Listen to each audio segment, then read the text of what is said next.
Welcome everybody. KC knows, how are you? Locking the barber. JQ, Joma, welcome. Anybody joining, please just say hello in the chats. Let's welcome you officially to refresh. Let's welcome you, please. Chat. Mavina, how are you? Welcome, people. Welcome. Welcome.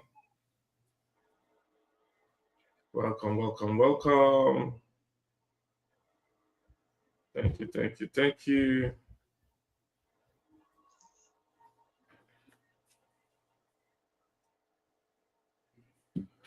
Thank you, everybody. Eunice, thank you. So, welcome, everybody. Faith.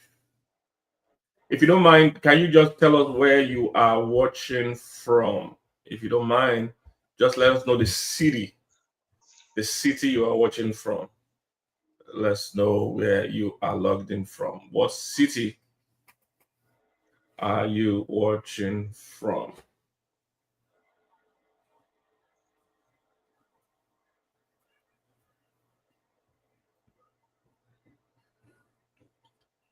Oh yes, Toronto, Canada, England. Where in England? Kensington, London, yes. Bega, Lagos, Abuja. Welcome everybody. Wolverhampton, Benin, Abuja, Houston, my city. New York, Makodi. Makodi is where I got saved. So that's my spiritual birthplace. Right. Bristol. Oh, there's a lot of Makodi today. Oklahoma City. Ruth, I'm supposed to come to that Oklahoma City. Welcome, everybody. Welcome. Thank you guys for joining. Thank you for joining today.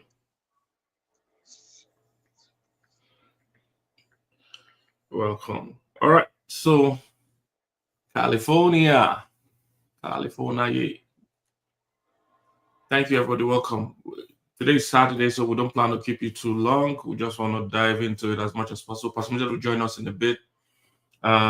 So, welcome to Refresh. Refresh is a community we are working on for married couples. We have been building communities for different classes of people, for wives, for singles, for different things.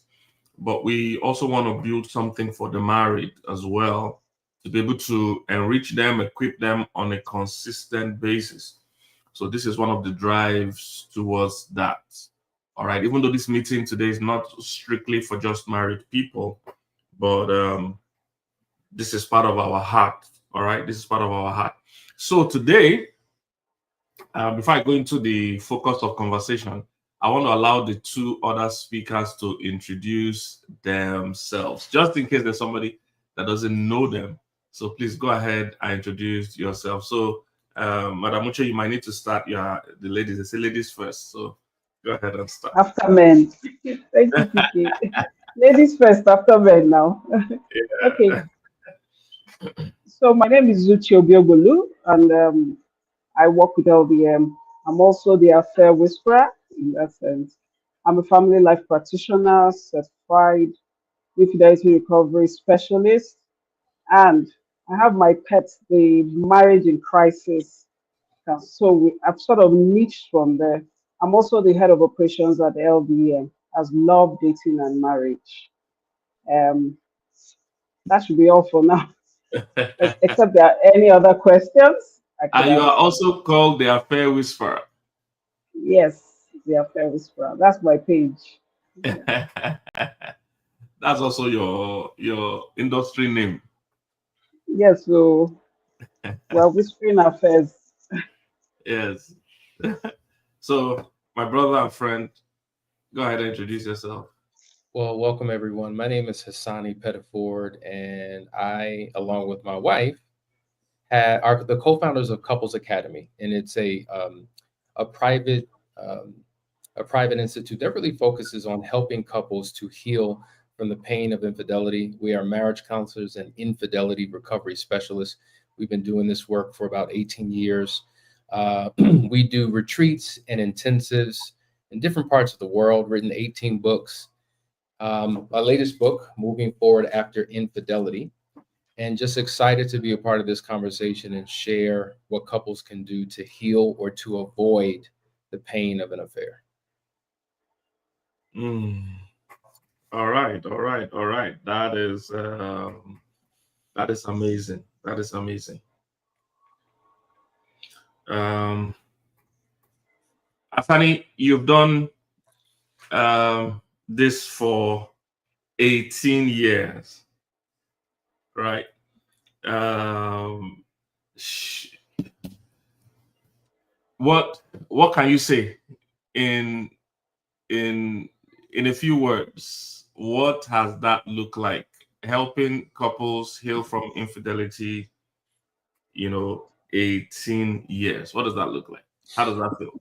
It feels amazing to be able to make an impact in people's lives because 18 years, well, prior to 18 years, when we first started to come across a lot of couples who were experiencing the pain of affairs, we didn't have the skill set, we didn't have the training, the know-how, the wisdom, the guidance to kind of help people. And so we would see people come to us and leave worse off than how they came. And so we made it up in our hearts and our minds that we were going to do something transformational.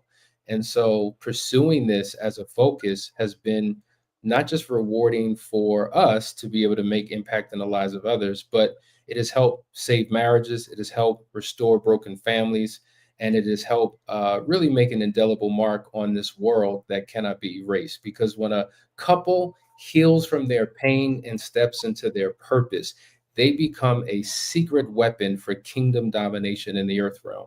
So I'm excited to be a part of this mission. It's not easy. Sometimes you got to get your hands dirty, but it's worth it. It's worth it. I want to ask you something as well, Hassani. I saw a report that says two out of every three men in marriage have gone out of their marriage at some point, to cheat or something, and that one in every three women in marriage have done the same. What do you think about that report?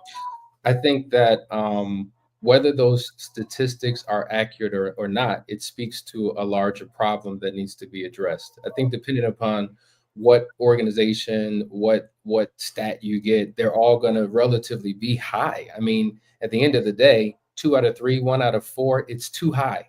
It should have a 0%, rate of people committing affairs. But what we're seeing is that I think society around the world, typically it has been the male who has been unfaithful on the wife. But we're seeing that a lot of women, for a variety of reasons, are really rising in these percentages. And I think it's alarming on both sides, and we need to speak to it. Okay. Part of what because we've always wanted to do something like this, especially the affair whisperer as well. She leads the also leads the infidelity recovery arm of our ministry, so she's the one dealing with these things. We've always wanted to do something for a group of people together, but the recent video of the CEO of Astronomer, what they call that was caught on tape and everything, was part of what just motivated us to go ahead and just see if we can help as many people. Mrs. Uche, how did you process that video? What did you feel when you saw that video? Just talk a bit about what you saw. Okay. So for me, I saw real people that I deal with every day. You know, I saw real lives being shattered. And for me, it was like, that's the worst case scenario. You know, many people are trying to heal these broken marriages that are even hidden. And this one, the light just shone on it, and immediately everything started breaking down. The wife changed her name, people rallied around her, the sisterhood, They were trying to tell her, you can't do this to us. You have to break up. I'm sure divorce lawyers were all over the place. The noise was just too much. I don't see that marriage can be recovered now. So maybe they might even have to divorce first, then maybe they can think about it later. So it's a reality and it trickles down. You see, it was a joke to so many people, but these are real lives. The children, everybody, nobody left them alone to even process it. It was just too much. So for me, I was just like, wow, this is crazy. I even remember forwarding it to you and asking you, wow, look at what's going on out there. And this so sad for this family. You see the man by the next day he's losing his job, he has to resign. There's so much loss around that kind of thing. And it was so sad for me, you know. But yeah, I think sometimes it's God that shown the light so that the man can also retrace his step and start healing, changing, what's changing the trajectory of what his life has been like. Maybe it's time to look inward and start healing. So that's what we see every day. We see it every day, and this one is not about anybody, shining like this. We're even doing it when nobody has seen anything in the hidden and everything is so difficult. How much more that kind of so for me, it was just so sad. It was really sad. Yeah. One of the things that touched me about it was that the guy was having to face his own issues in front of the world, Yeah. and we know from experience that these things is going on in a lot of homes as well.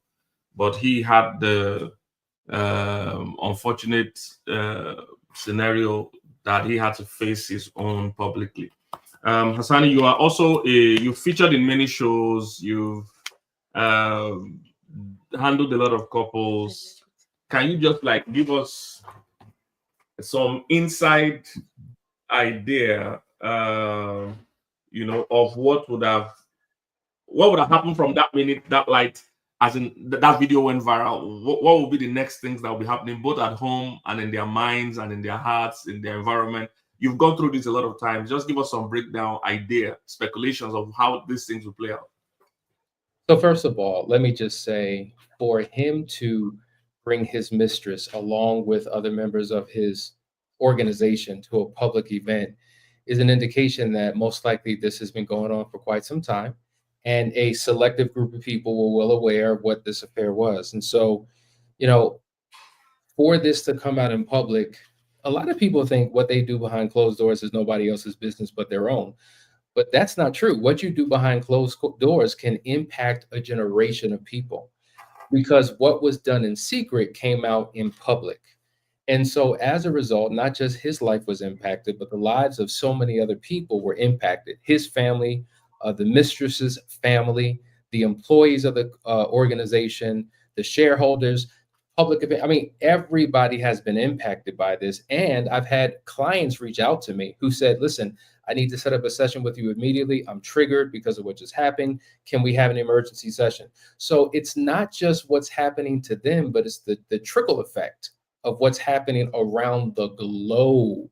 Now, in terms of what's happening in their home, you got to understand, it's not just a private matter anymore. They have faced public scrutiny. So the pressure's on.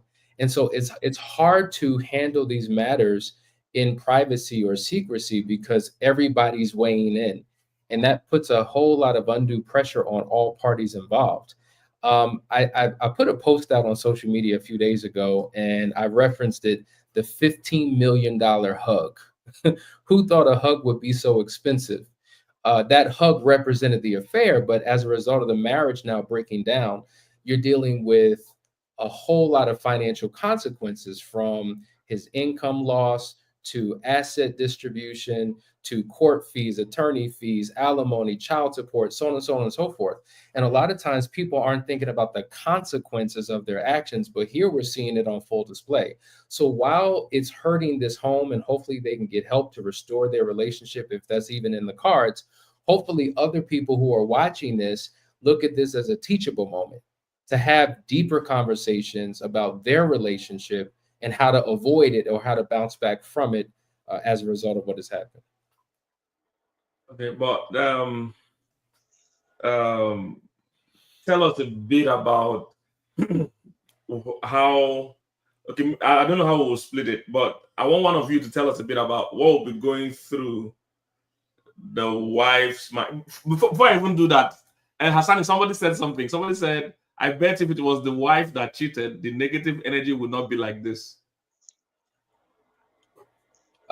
If it was the wife who cheated, the negative energy wouldn't be like this. Yeah, the ripple effect, the noise, everything.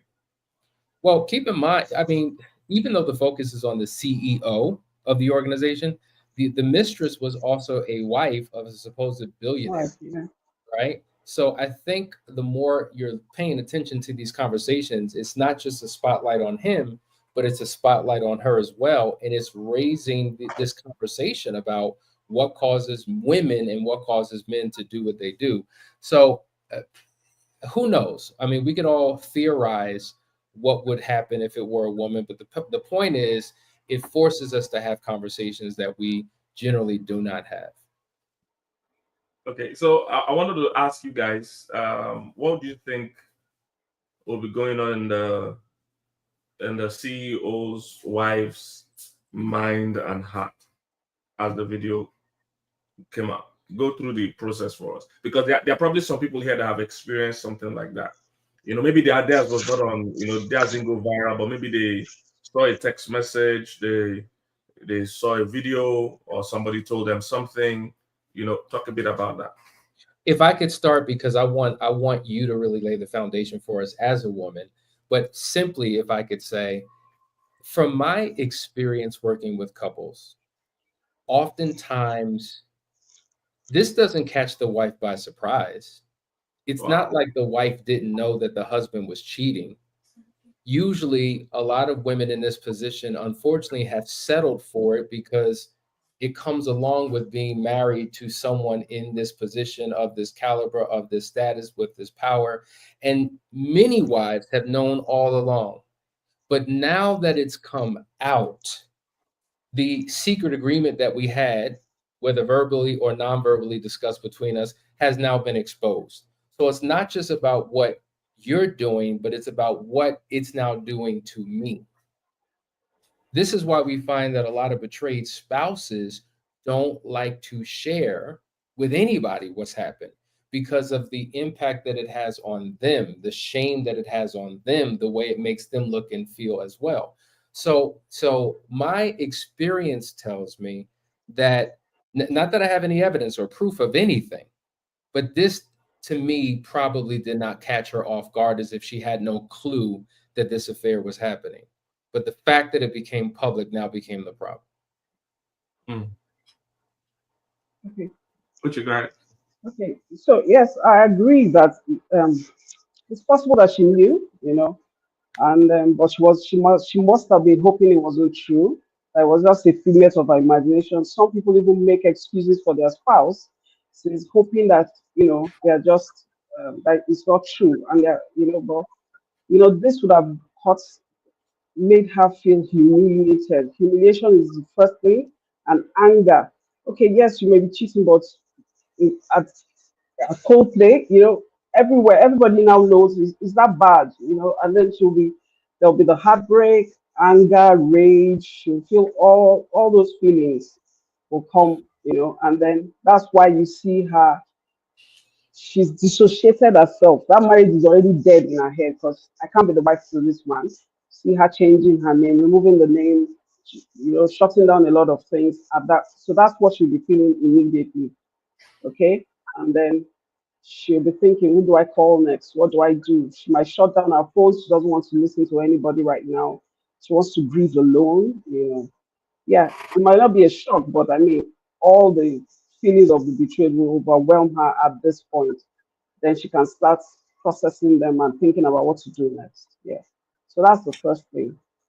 So someone was asking that, do you think there can be restoration in this type of situation?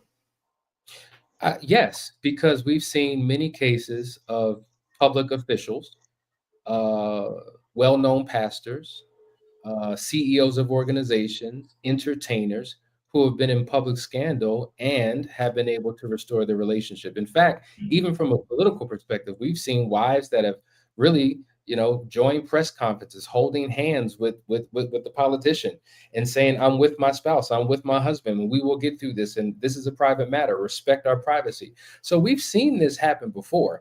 Her knee-jerk reaction to kind of disassociate herself on social media makes sense, because typically what happens is the first thing you do is shut down accounts, because you don't want to be looking at all these threads and having all these notifications of people weighing in. So you shut down any type of public persona or presence you have, and then transition to do things privately.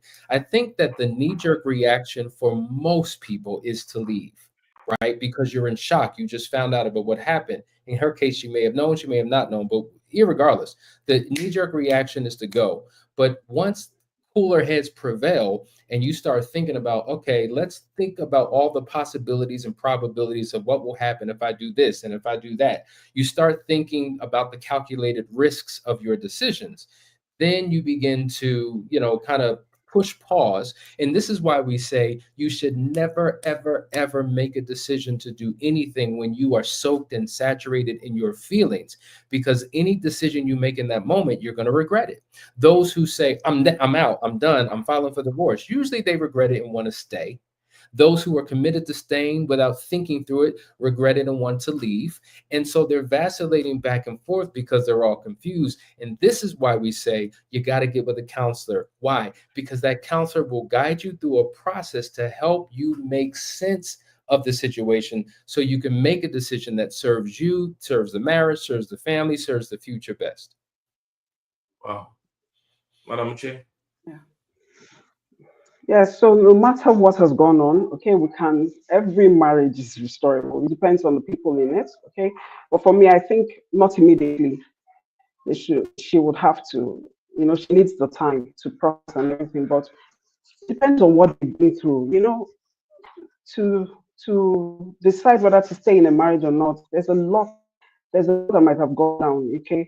They might have been through things together, built a lot of things together, buried parents, they have children. There's a lot to consider. So you don't make a permanent decision on a temporary. However, she needs to sit down, really think about it. And it depends on who he becomes also. His posture. Is he remorseful, or he doesn't think he had done anything wrong? Does he want his marriage back? Because you can fight for a remorseful, unfaithful. All unfaithful are not the same. You can fight for a remorseful, unfaithful who decides to turn himself around and everything. But if he's not remorseful, then she'll have to think about it. But for now, I think she should just calm down, take a deep breath, do whatever. If I could say something, I'm sorry. I'm sorry. They should submit themselves to counseling, because there's a structured program that they need to go through, and they can't do that on their own. Can you hear me? Yes, we heard you. You glitched at some point, but we heard. Yes, we heard. You can hear you. So, what I wanted to say, a couple of years ago, I watched a documentary of Coretta Scott King, who was the wife of Dr. Martin Luther King Jr., civil rights leader. And in that documentary, she said something very powerful. She said, when I married my Martin, I knew I wasn't just marrying a man, I was marrying a vision.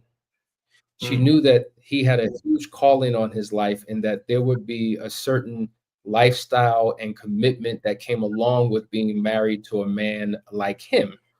And so when I sit in private quarters with a lot of my clients are business owners or top level executives of major corporations. And they're not just married to a person, there is a lifestyle that they're married to.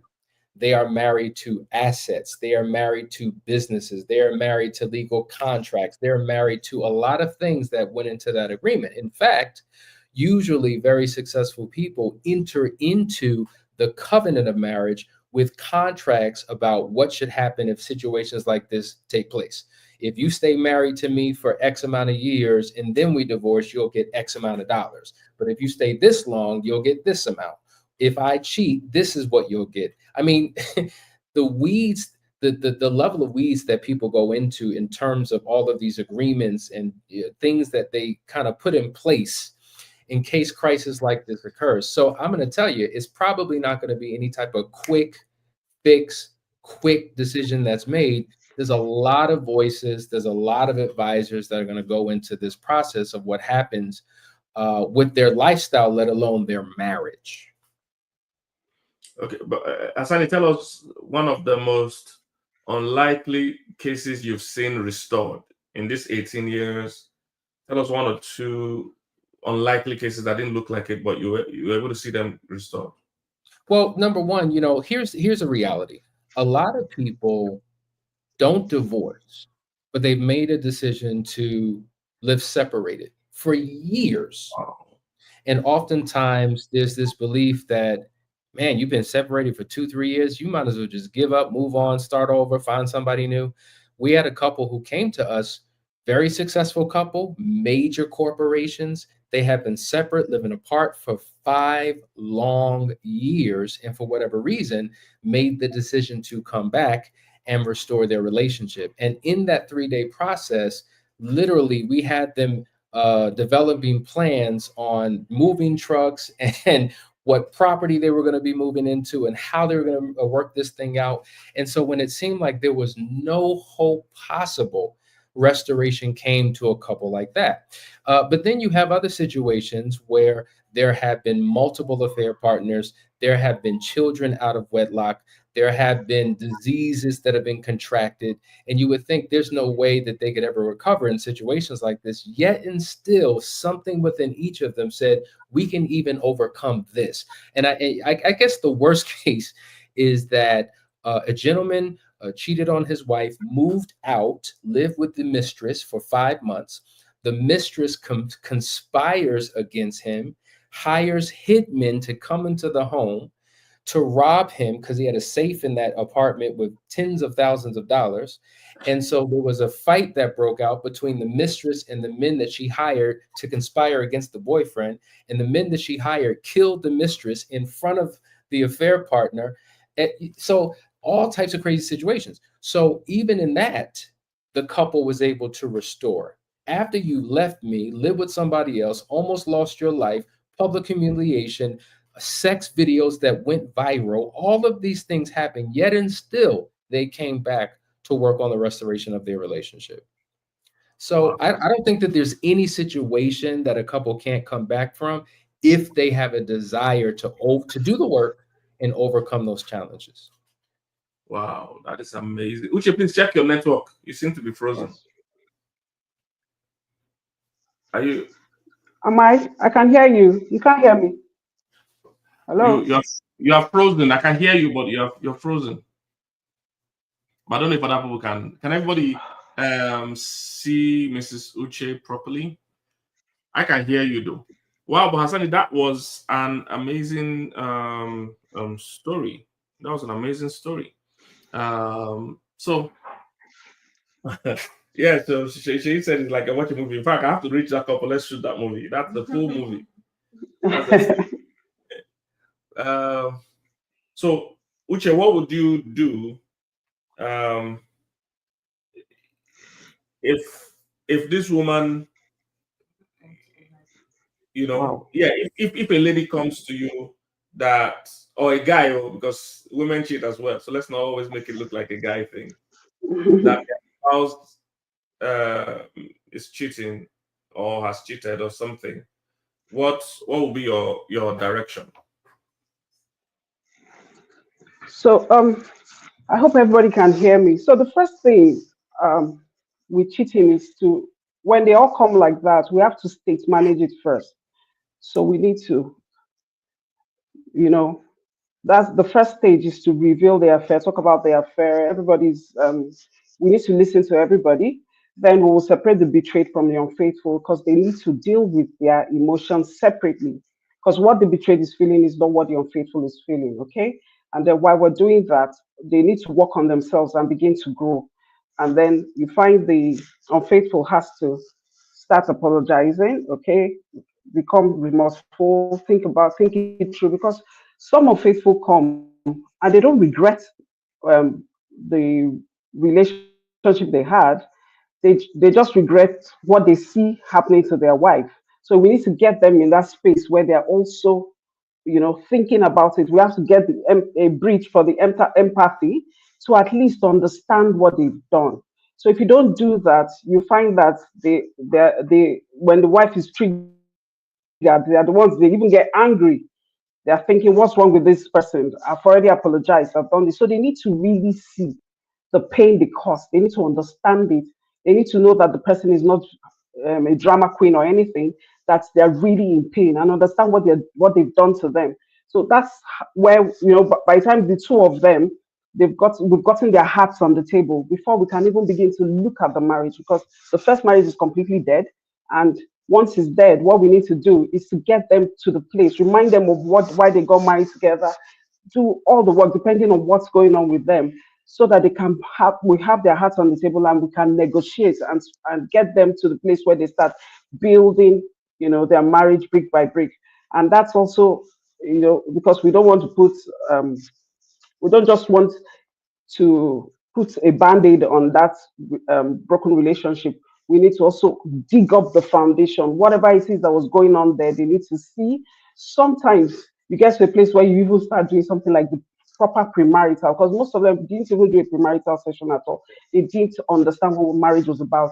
They need to get back to the basics, to even understand their roles, communication, respect, sex, everything. We'll start dealing with it, because that's how to build a brand new marriage.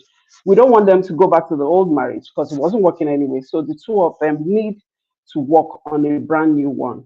And you find that many times the marriage they get is even better, thriving. They can't believe it themselves that they wanted to give up on that same marriage, like they are now thriving in and doing so well. So it's a lot of work on the field, okay? It's a lot of work and it's tailor made because no two cases are the same. Yeah. Mm, that's that's a lot. We'll soon allow people, members of the audience, ask a question, but to pivot of what Mrs. Uche said, I think it's you that Mrs. Uche also told me this, that I don't know, I can't remember, that there's no excuse for cheating, but there's always a reason for cheating. All right, did we get that? There's no excuse, Reasons, yes. but there's always a reason for cheating. All right. Hassani, how true is that? Can you throw some light on that? Oh, without a shadow of a doubt, that's 1000% correct. In fact, there's a chapter in my book called Why People Cheat. And there's no justifiable reason, but there are reasons. And I share in that book how there's three contributing factors that contribute to the why. You have personal factors, things that are going on within me. Maybe it was my childhood upbringing, things I was exposed to, my own personal weaknesses and personality flaws, my own biases, and whatever the case may be, my own issues, right? That have nothing to do with you. But then there are relational factors, right? Things that weren't going well in the relationship that aren't the reason, but it contributes to why I did what I did. And then there are social factors. And typically it's never one or the other. It's a combination of all three. And in each one of these categories, personal, relational, and social, we in the book point to 25 potential whys of why you did what you did. And taking the time to really self-diagnose and assess your why will help you prevent yourself from ever getting involved in it again. So we always focus on the fruit issue. The fruit issue is I cheated, but what's the root issue? What is the reason behind why? And once you know the reason and you know the why, and your spouse knows your reason and why, the healing can truly begin. Mm. Wow. Wow. Uche, do you want to talk a bit about that as well? Okay. So yes, I was one who told you that Mm. there is no excuse, none whatsoever, because if you're suffering in a marriage, your spouse was also not enjoying that same marriage. So there's no reason, there's no excuse for it.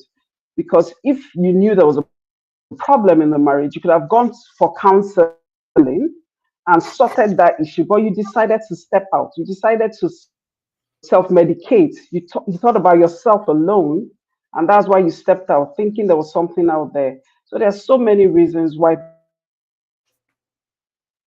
step out. But mostly it's about loneliness. Okay, it's mostly about loneliness. Whatever you were dealing with, you felt you were dealing with it alone. Maybe your spouse didn't have time for you. You decided, okay, there was somebody out there that I could talk to about it. Or your spouse there was contempt. She was looking at you somehow. She couldn't understand what you were talking about, because there could be addictions, so many reasons. All right. And that's when you see that if you have to deal with it alone, and the other person, your spouse, the person you think will be there for you, doesn't get it, and you don't know that you can go for healing alone, to find out what's wrong with you. You now decide to step out. Somebody else is listening. Somebody understands you. So you think, and then so Yeah. there's so many weird reasons here and there. Or it borders on loneliness and maybe family of origin issues. Okay. Another thing is the culture. Sometimes culture, where you're from. Some people think that's no big deal. Some cultures are maybe polygamous by nature, the men, so many reasons out there, but there is no excuse. If you signed up for monogamy, your spouse is not expecting you to open that marriage on any end. So to them, that is a lot. And, yeah, so no excuse, no excuse, no Bible excuse. Some people come and think, yeah, that's why they're not even remorseful. I can do this because she's been doing that. She doesn't listen to me. There's no sex. There's no this. There's no that. You can get help for the issues. Don't complicate it by going out and opening that relationship there, out there, because you you'll be amazed the kind of trouble that comes out of it. Yeah. Yeah. So infidelity is a reality in marriages that is not usually publicly dealt with, or talked about.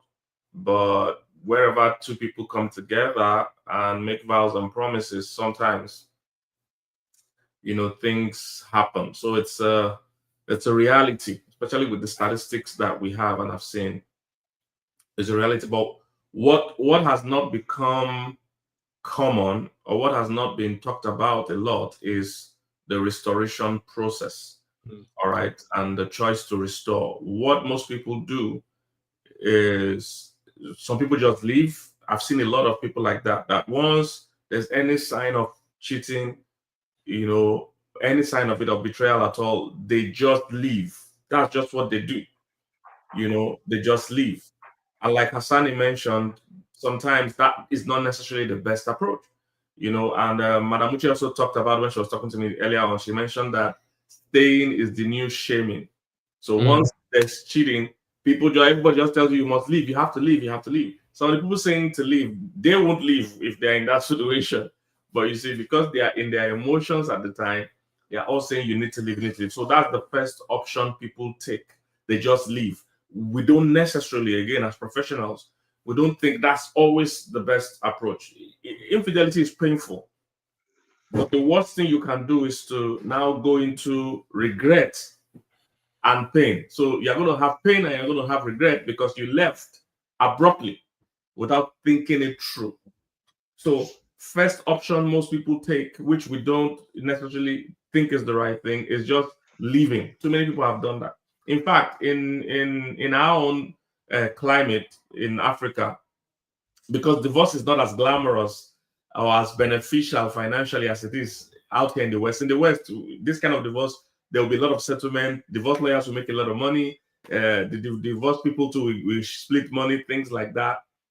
In our own country, I've not heard so much of all this kind of exchange of money when people divorce. So sometimes people divorce is not glamorous. It's not as beneficial, as it is in the West. So what happens sometimes is that when some of this, I'm going to use assumption that the man in this example is the one that cheated and is also the more financially stable person.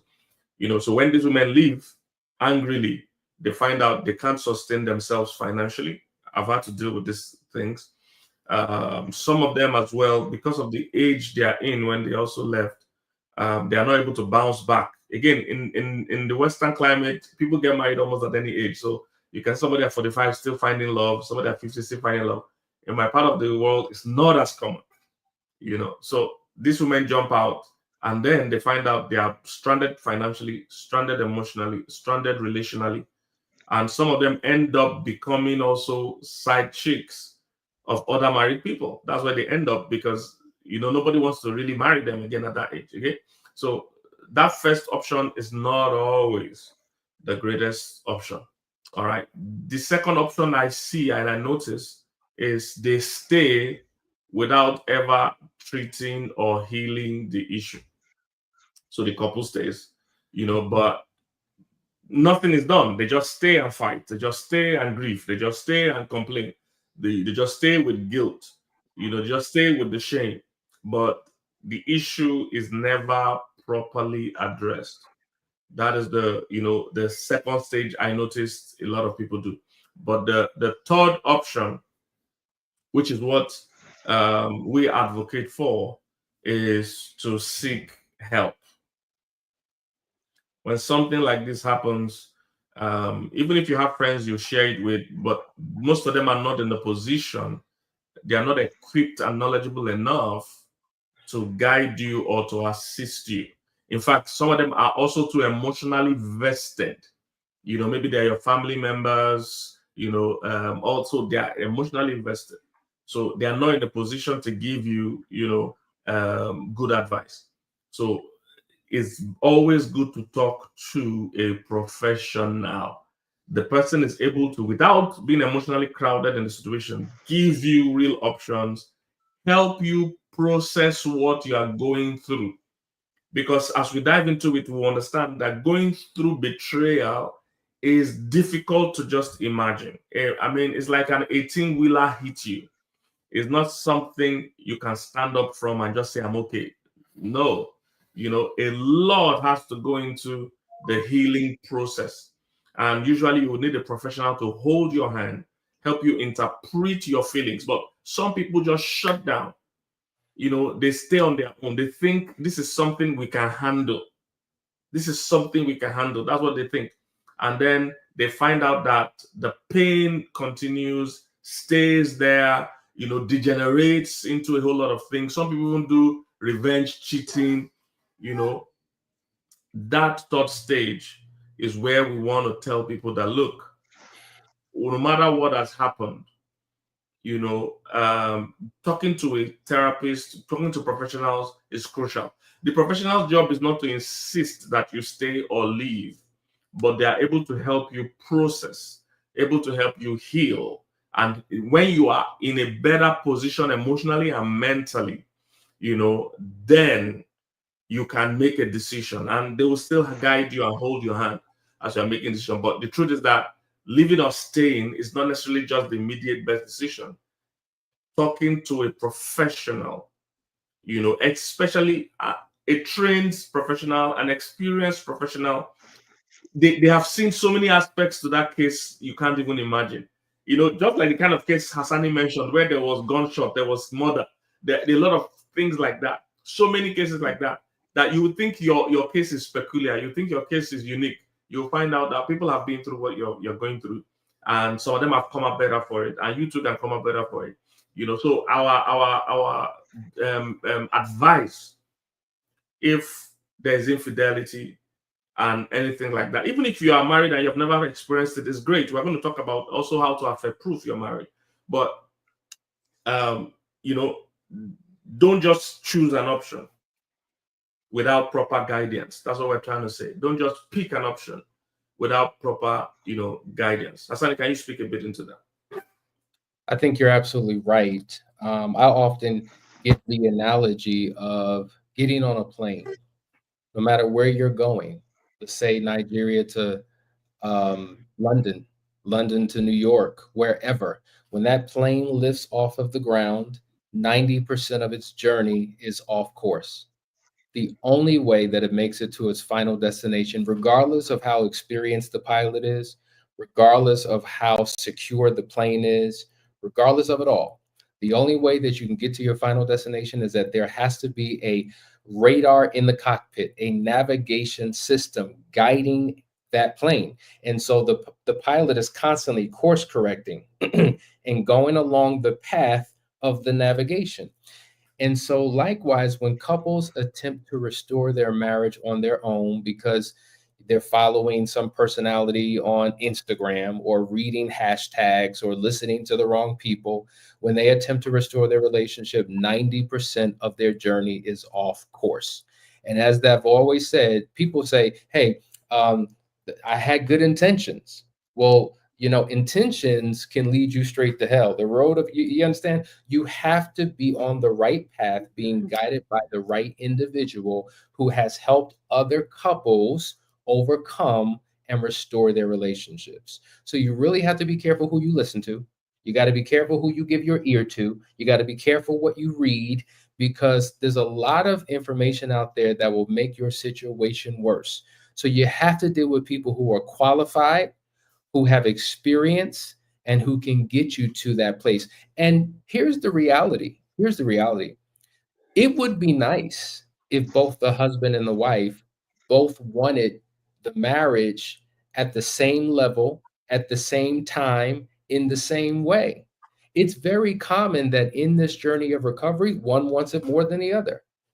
One moment, one person wants it, then they want to give up. So sometimes you need a support system and accountability to keep you on track, to remind you of why you're doing it in the first place, to remind you of the benefit, to remind you of all the people that will be impacted, your children, just your livelihood, your future, your legacy. All of this is at risk by simply making a decision to leave. I'm telling you, when you invest in your relationship, the benefits that it has for everyone far exceed anything that you could ever imagine. And so I agree with you 1000%. You have to go through a process. And that's exactly why we're here having this conversation in the first place. Hmm. Yeah. Go ahead. All right. I'd like to add to that. Okay. So, like you said about leaving, many women just leave, okay? And then they come to our DMs and tell us, oh, that they just wanted their husband to run after them, and then they left, and now they're sorry. They want us to to fix the relationship now. So that's why we always advise, don't just leave, okay? You could create boundaries, but don't just go away like that. Don't make that decision when you are in that state, okay? Then staying without healing. What we find, okay, for those who even leave, what's reigning now is that they become the affair partners of the husband they left. Wow. That's the latest thing that's going on around now. They become the because they go out there and they try so many people and they find that, oh, my husband wasn't even that bad to me. Okay, let's remove the affair. Our marriage was not that horrible, and these other people don't even respect me or love me the way he did, and they become affair partners to their own husbands. Some become affair partners to other people's husbands. So that's why we're doing all that we're doing to ensure that one more marriage doesn't break. Okay, we have too many of them out there. We're trying to even fix those ones. And you that are there, I know it's painful, it's daunting, and even trying to do it on your own. Recovery with a specialist is hard work, and you know it's not linear. You could be up today, doing better today. Like Asani was saying, one spouse wants it today, the other person doesn't want it. You find that tug of war, and then how much more if you wanted to do it on your own. So staying without healing is another one. People stay, you know, but there's resentment. They have a Yeah. plan in their heart. They're just waiting for the baby of the house, probably get into university and they're out. I know a story of a woman who they all went for graduation together. They traveled abroad, and in the man's head, we were coming back together as husband and wife. But after the graduation, the woman moved into a house she had already, an apartment she had gotten. And the man was like, we're not going back. She said, there's no we. There has not been any we for 20 years. I was just waiting for him to get ready, to get settled, and we're gone. And the man thought it was a joke. Till today, nothing, So it's better to seek help. Don't do it on your own. You can't even do it on your own. You won't do. You keep bleeding on each other. If you leave, you will bleed on someone else. Even if you leave, you'll be amazed that you'll attract that same man. You'll attract the same, you know, the energy is still there because you have not healed on your own. So you find that you might still attract the same person, attract the infidelity, the affairs all over again. Some, I mean, that's why we're always preaching. Let the first marriage, save your first marriage. Stay and save your first marriage because 50% chance that's even. I think it's gone to 45, and then for the second marriage maybe 25 that it's going to survive, and it goes downhill from there. So please check yourself into therapy. Let someone help you. Let someone support you. Let them hold your hand. The days you're not up to it, you know what to do to get you. We have the tools to get you up and going again, and fighting the good fight of faith for your marriage. Yeah. Okay. Um, we're soon gonna allow people from the audience ask questions. Even though I've seen somebody's comment that says we should let people know that living is an option. We have not made any option. We can't choose an option until you talk to a therapist. So don't misunderstand or misconstrue what we're saying. This is what we're actually saying. Don't make those decisions. Because I saw somebody else saying that sometimes living is the best option. We have to sit down. You have to go through the process, of therapy, of help. All right. So we're not saying you always will have to stay. No, that's what I'm saying. We can't even just sit here and make that decision. That's what we're trying to tell you. It's important you talk to a specialist. That's the thing. And I've been a pastor. So I noticed somebody also asked something here, that must the help be through the church or through ministry? Absolutely not. I've been a pastor for close to 30 years, and I knew that for a long time the church did not really have any support in things like infidelity recovery. All right, so we're one of the few people that are professionally trained, that can handle it. All right, we're one of those that are professionally trained, that can handle it. Everybody I seen here is a professional in that field. So I knew when we ourselves started to learn the professional way to handle it. That's why we're bringing this help really out here for everyone. I know many churches are not in a position to do so.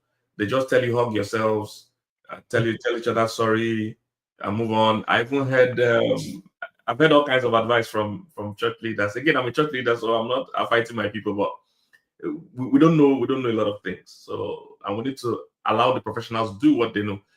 There was a case of where a man cheated, and the advice the pastor gave the woman was sleep with your husband, have sex with your husband 3 times a day, so that he will not cheat. Another one, they told her to go and buy sexy lingerie so that her husband will not cheat. Asani, please speak up on some of those kind of. I want to comment on that comment that just came through, because I want to make it crystal clear that this work that we've been doing for 18 years, this may sound weird to hear me say, but let me explain it. Simply saving your marriage is not our goal. That's a step along the way.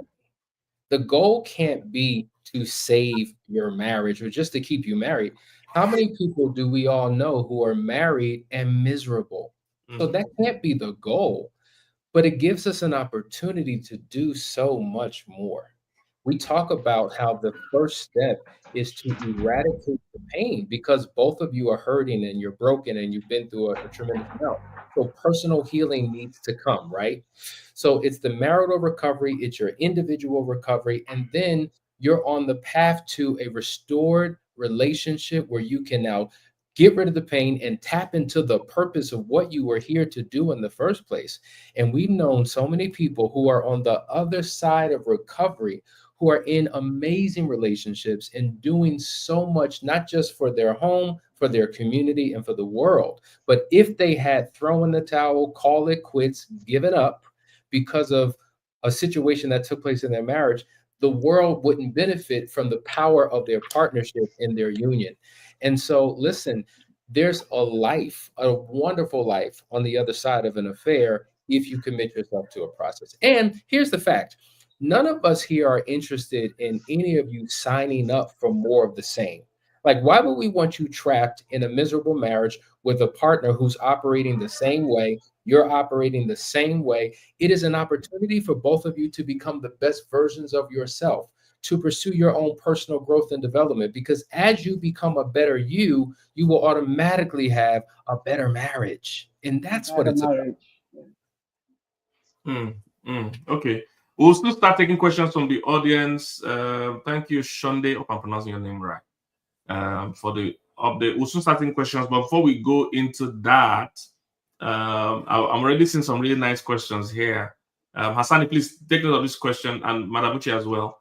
Edosa is my person, said, what's the difference between the cheater confessing or if they get caught? Does that make a difference in the healing journey? But hold on yet. I don't want you guys going to answer the questions. This was just an interesting question. So if you are watching us and you are a couple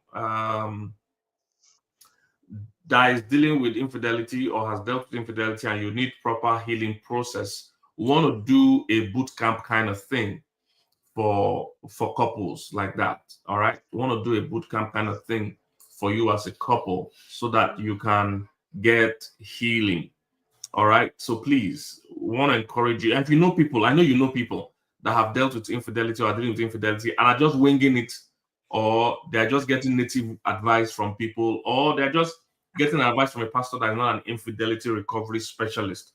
Trust me, I've been a pastor for about 30 years old. I even did a lot of that when I didn't know anything about infidelity recovery. We just give help the way we think we can, pray, forgive, and all that. Again, that's one other question I'll come to. So if you are watching, please, and you are a somebody dealing with infidelity, either as a couple or your partner is not yet ready to join you in the healing process, we have that boot camp for you. So the link will be put up. You can register immediately. Now, the benefit of joining this particular boot camp is that, number one, and Madam Uche will speak on this later. Number one, you're going to go the journey with other people.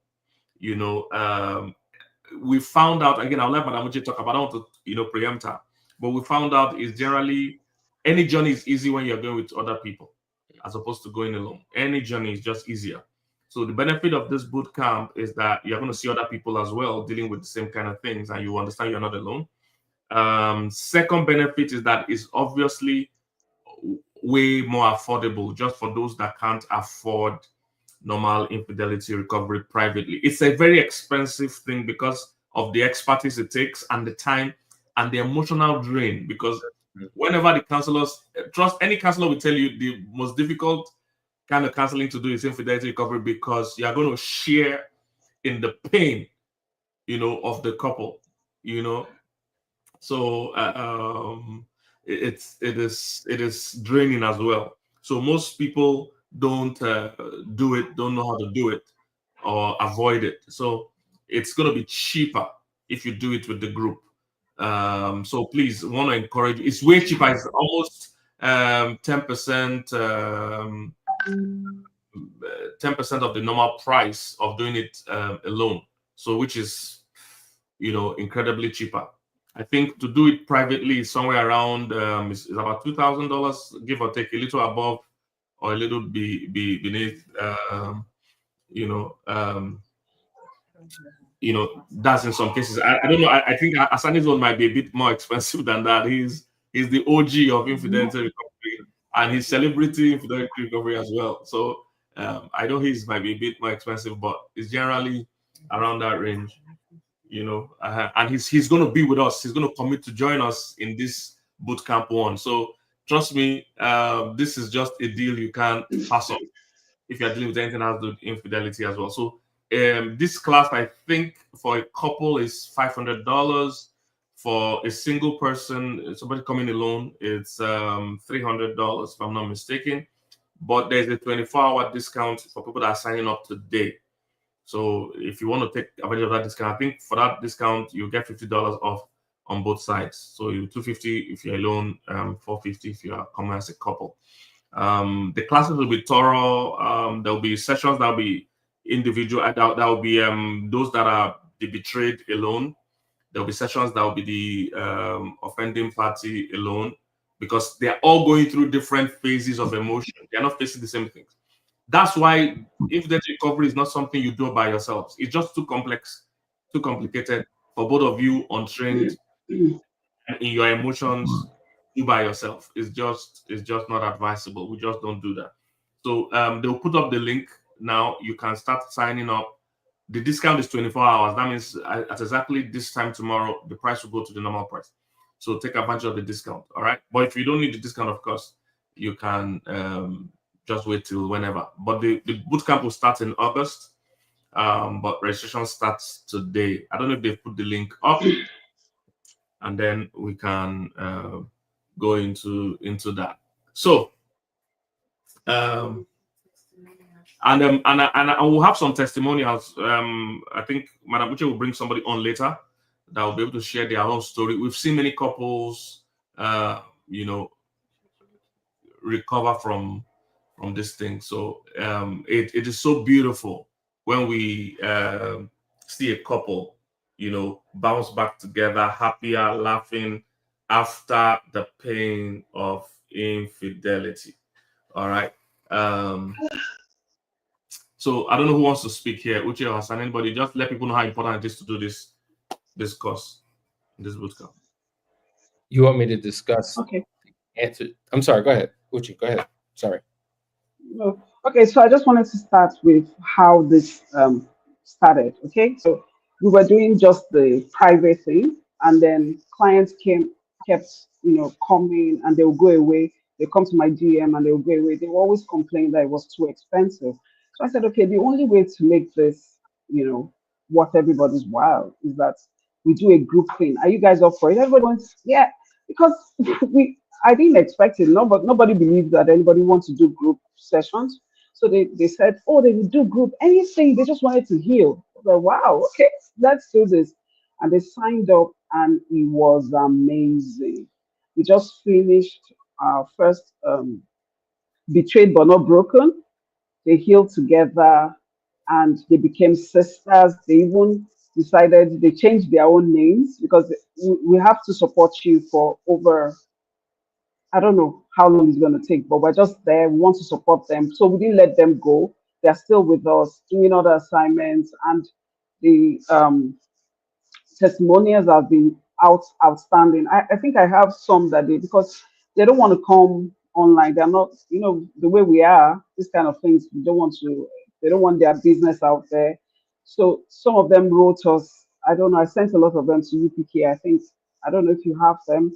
So, and they're still there. So it made us see this can work. This is amazing because on the one-on-ones we find that the betrayed, we might take 8 sessions, 5 sessions. We're trying to get them because of course the healing is not linear. You find some of them break down. There might be a trigger, and they just don't want to be ahead. There's a lot going on because you tell the unfaithful, just be transparent, tell the truth, the full truth, the whole truth, and nothing. Some of them, because they think they're protecting their spouse, they don't say everything. They feel like, oh, this is not necessary. Madam Uche, if I tell her this, it's going to break down. No, just let her know. These women want to hear these things, okay? And they also tell us what they want that could help them feel better. And we go to the unfaithful and tell them same.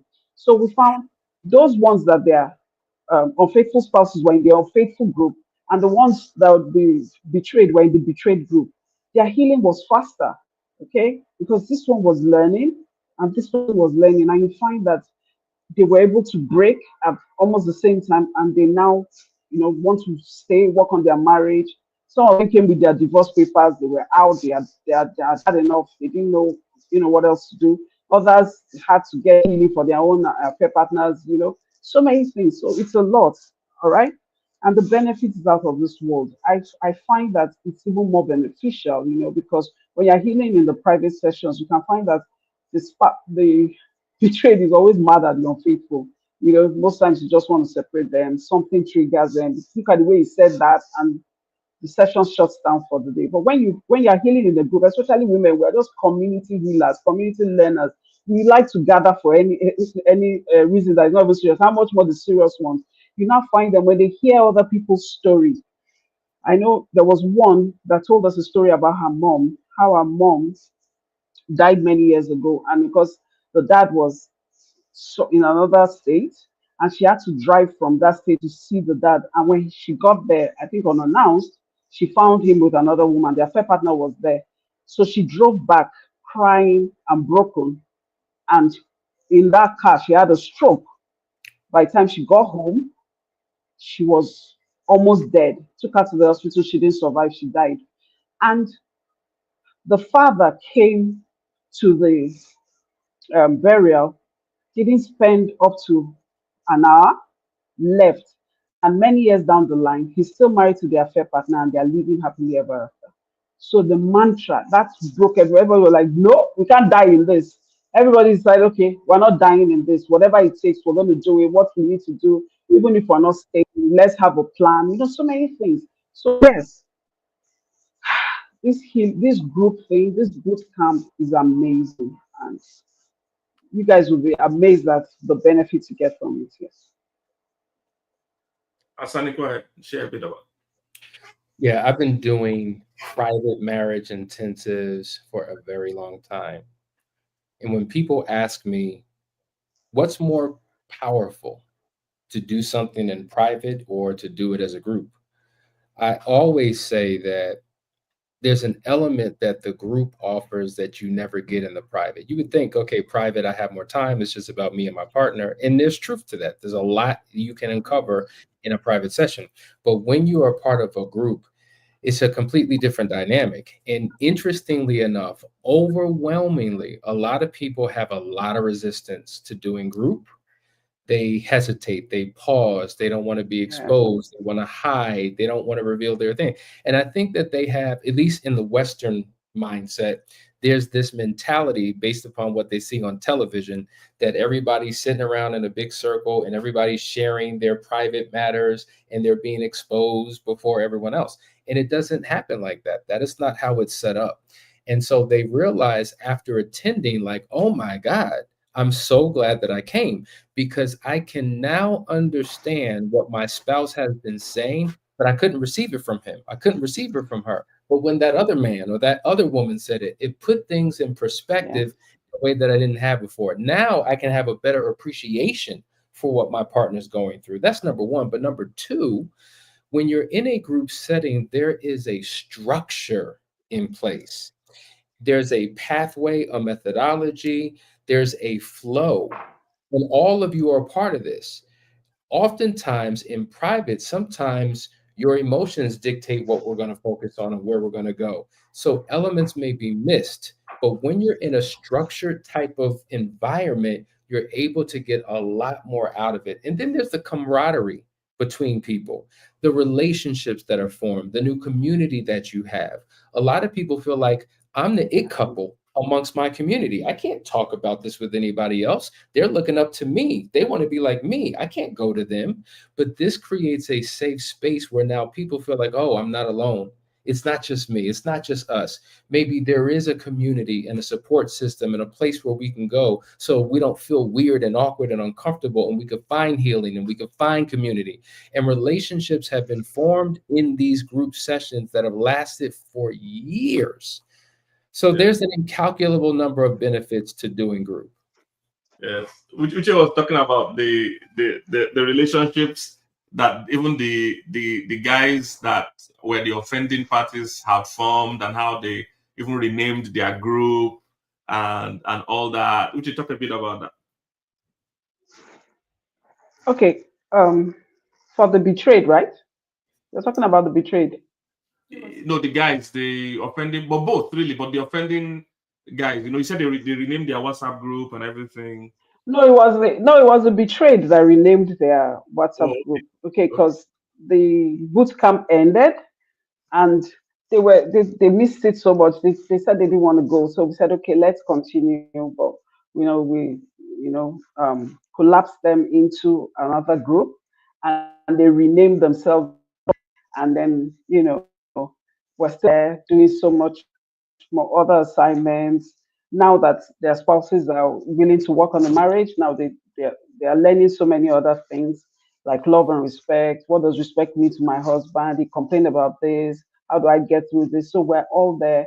And when someone does the assignment, they come tell every other person. The other ones who didn't want to do it now say, Yeah. okay, let's try. Oh, it worked for you. Oh, good on you, girl. Let's try. So you see them encouraging themselves is amazing. Mm.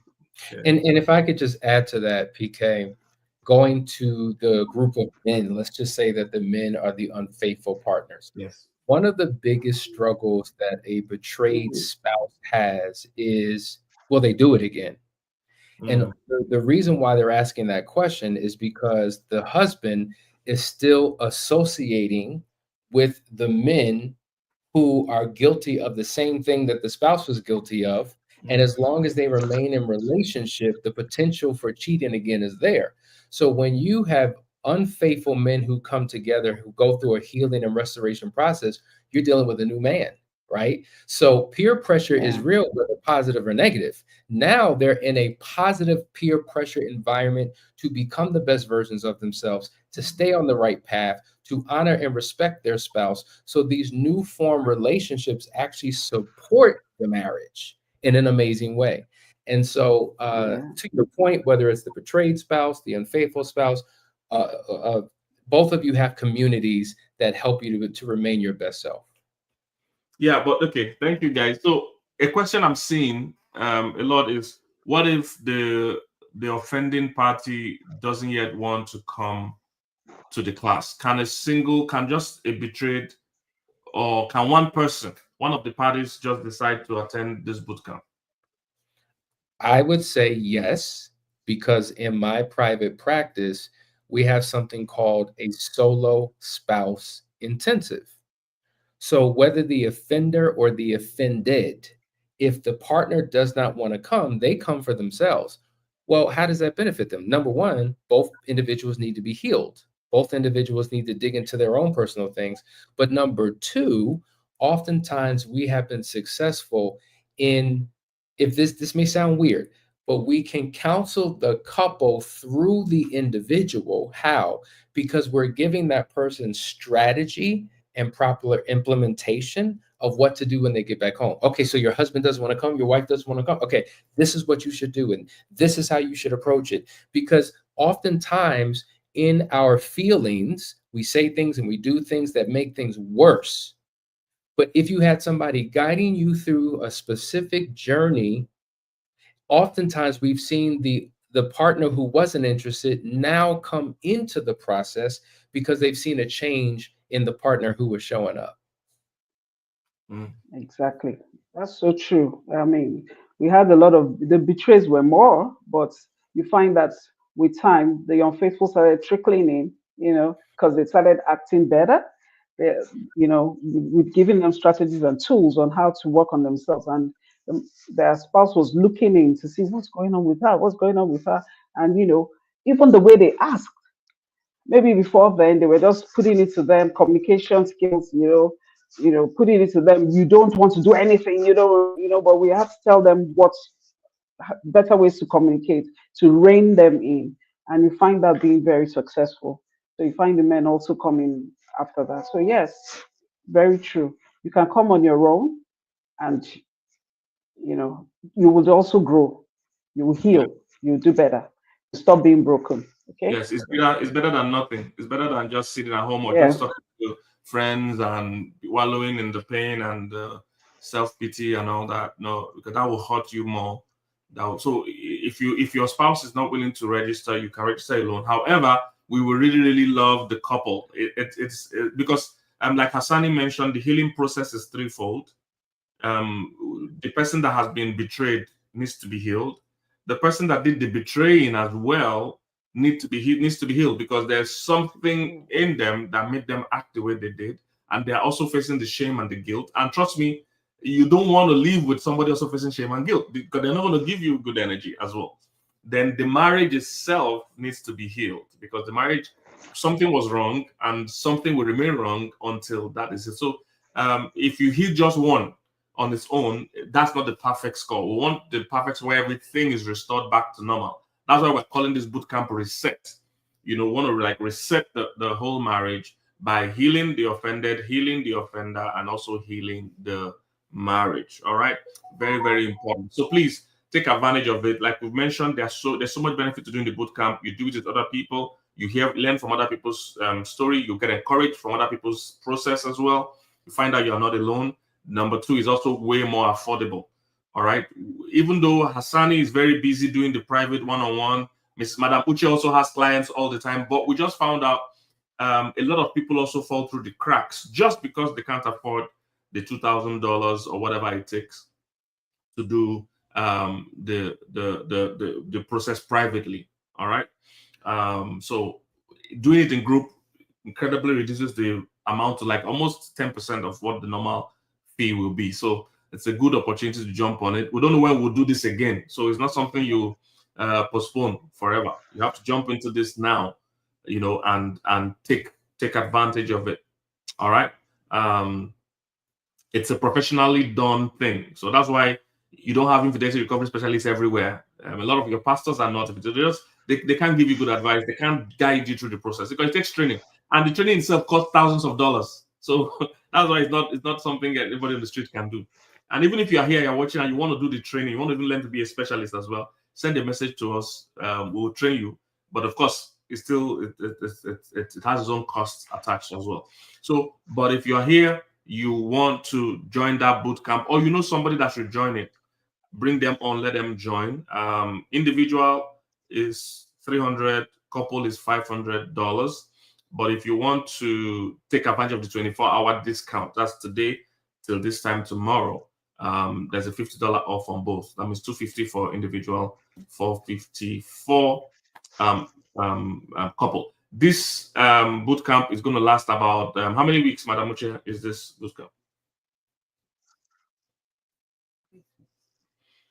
8 weeks straight. Then I'm sure they're going to collapse into another group that will keep supporting them.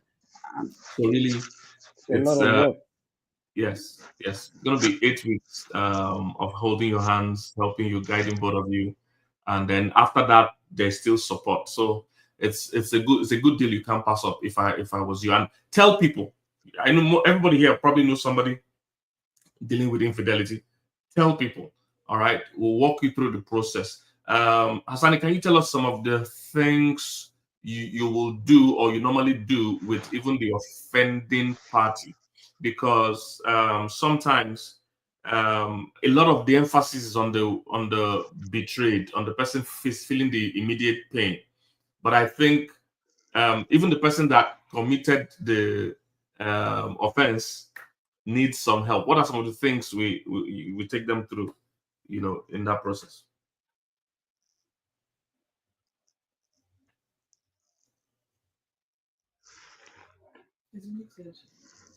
You are muted, Hassan. So please unmute yourself.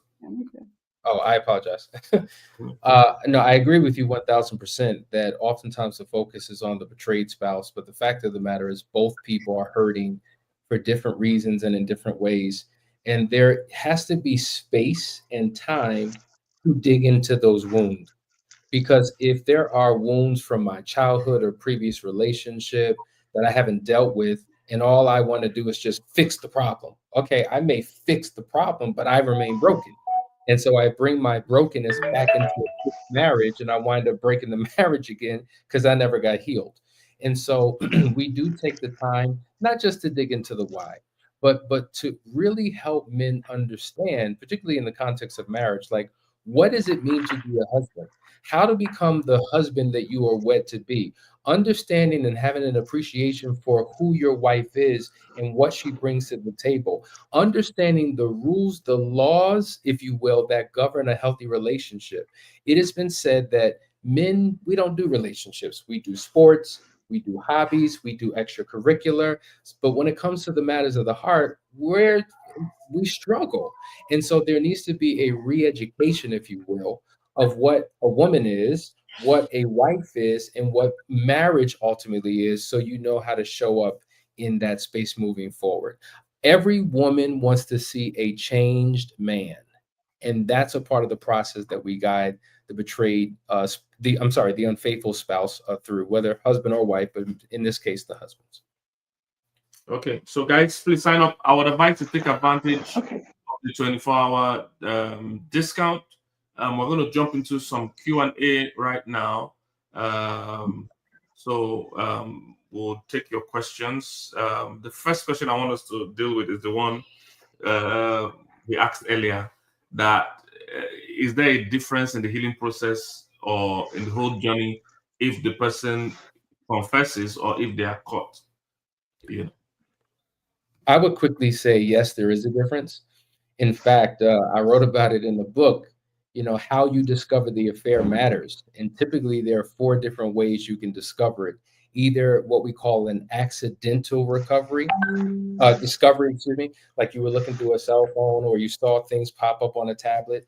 Then there's what we call the gradual realization. Maybe there was a prompting, there was a feeling, there was a nudge that made you think something wasn't right. And slowly but surely, the truth began to come out.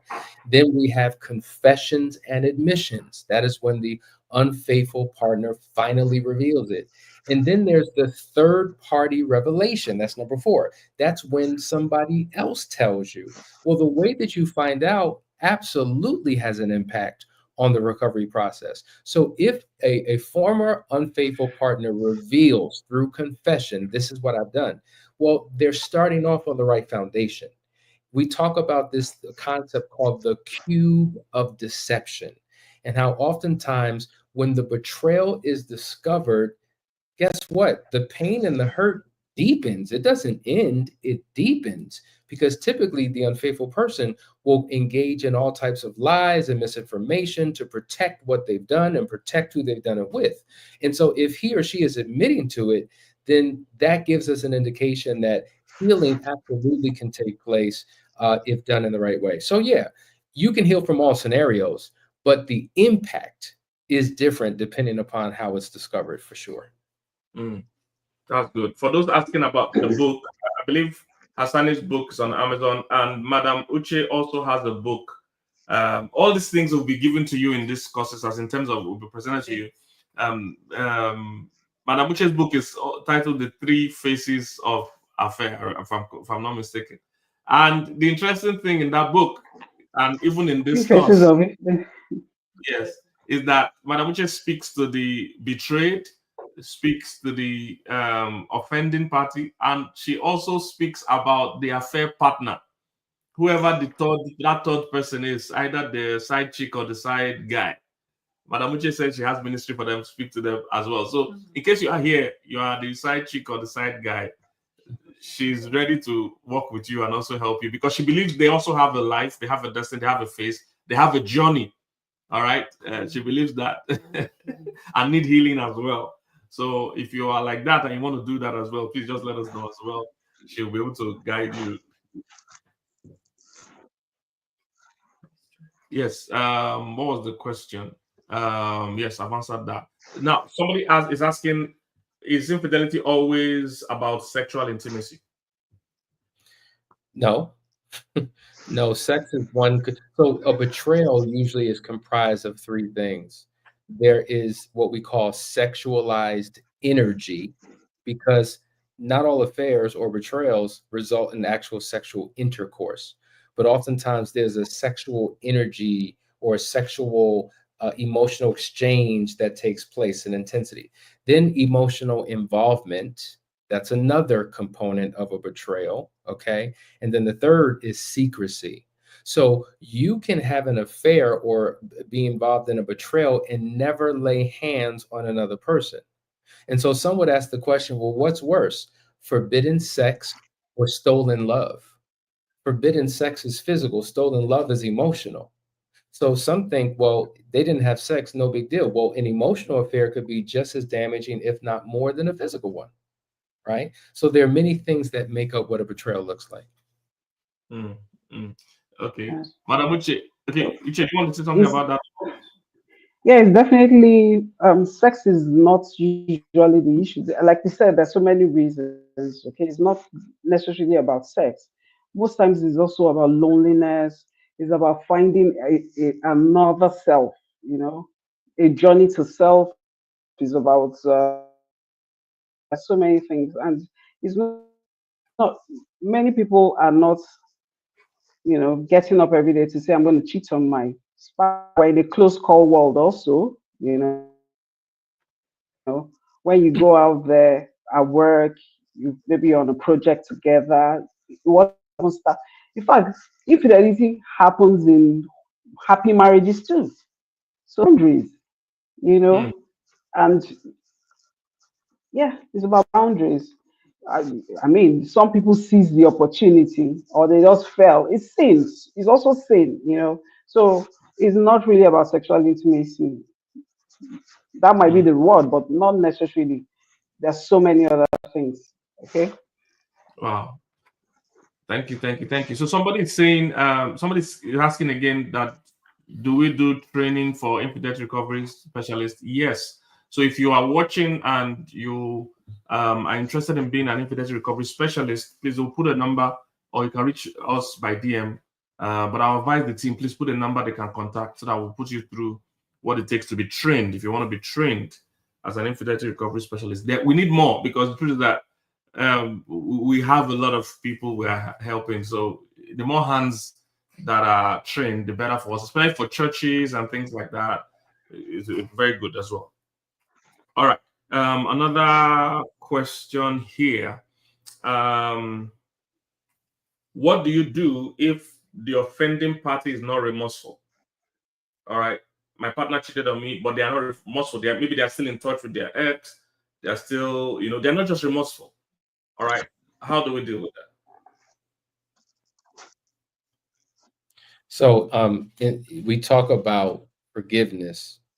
One of the components of So forgiveness is